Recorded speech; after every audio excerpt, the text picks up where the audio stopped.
చాలామంది మాట్లాడుతున్నారు సూపర్ 6 ఉంది, అమలు చేయడం లేదని. ఆర్థికంగా ఇబ్బందులు ఉన్నాయి, సమస్యలు ఉన్నాయి. అయినా సరే రేపు జూన్లోగా ఇంకొక 3 మంచి కార్యక్రమాలని ప్రజానీకానికి సూపర్ 6లో ఇచ్చిన హామీలు నెరవేర్చాలని చెప్పి నిర్ణయం చేశాం.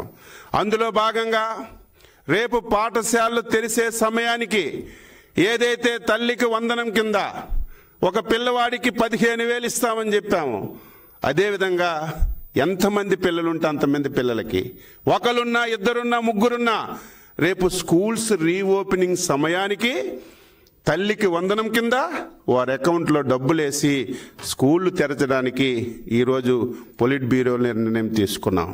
అదేవిధంగా రైతులకి అన్నదాత సుఖీభవ కింద కేంద్ర ప్రభుత్వంతో కలిపి 20,000 రూపాయలు ఇస్తామని స్పష్టంగా హామీలు ఇచ్చాం.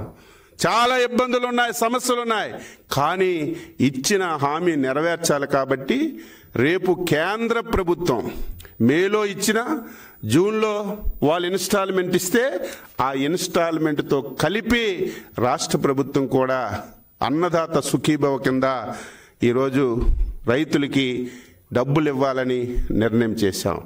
ఈరోజు మత్స్యకారులు ఉన్నారు, మత్స్యకార భరోసా ఏదైతే వేట నిషేధ సమయానికి 10,000 ఇచ్చేవాళ్ళు 20,000 ఇస్తామని చెప్పాం. నిషేధం రేపు ఏప్రిల్ 15 నుంచి జూన్ 15 వరకు 2 మాసాలు వేట నిషేధం ఉంటుంది. ఆ ఏప్రిల్ 15 ముందే ఇస్తామన్నటువంటి 20,000 మత్స్యకారుల కిందకి భరోసా కింద ఇవ్వాలని చెప్పి నిర్ణయం చేశామని చెప్పి తెలియజేస్తున్నాను. చాలా కార్యక్రమాలు ఈరోజు ఎవరైతే రిటైర్డ్ అయినటువంటి మిలిటరీ ఉద్యోగులకు కార్పొరేషన్ అన్నాం, అది పెట్టాం. స్వర్ణకారుకులకి కార్పొరేషన్ పెట్టాం. దాదాపుగా 60-70% హామీలన్నీ కూడా నెరవేర్చాం. ఇంకా మిగిలినటువంటివి యువతకి నిరుద్యోగ భృతి, ప్రతి ఆడపిల్లకి 1,500, బస్సు ఉచితంగా ఇస్తామని ఇంకా 3-4 కార్యక్రమాలు ఉన్నాయి. ఇవన్నీ కూడా సాధ్యమైనంత వరకు ఆర్థికంగా ఈ రాష్ట్రాన్ని బలోపేతం చేసి ఆర్థిక పరిపుష్టిని తీసుకొచ్చి ఇచ్చిన ప్రతి ఒక్క హామీని నెరవేర్చడానికి అన్ని విధాల చర్యలు తీసుకోవాలని డీటెయిల్గా రాష్ట్ర ముఖ్యమంత్రి గారు, నేను ఎప్పుడూ చూడలేదు, ఈరోజు మేనిఫెస్టో కూలంకుశంగా చదివి ఈ కార్యక్రమాలు మనం చేశాం. ఈ కార్యక్రమాలు ఈ సమయంలో చేస్తున్నాం. ఈ కార్యక్రమాలు ఈ రకంగా పైప్ లైన్లో ఉన్నాయి, ఇంకా ఇవి ఈ రకంలో చేసుకోవచ్చని డీటెయిల్గా డిస్కస్ చేసి మేనిఫెస్టో మీదే ఎక్కువ సమయం కేటాయించి ఒక మంచి నిర్ణయం తీసుకున్నామని ఈ సందర్భంగా తెలియజేస్తున్నాను. అదేవిధంగా కార్యకర్తల పెండింగ్ బిల్లుల మీద డీటెయిల్గా డిస్కస్ చేసి మంత్రులు ఇమీడియట్గా దీని మీద అందరితో మాట్లాడి ఎవరెవరికి బాకీయో ప్రభుత్వం దృష్టికి తీసుకొచ్చి పెండింగ్ బిల్లులు ఇవ్వాలని చెప్పి నిర్ణయించాం.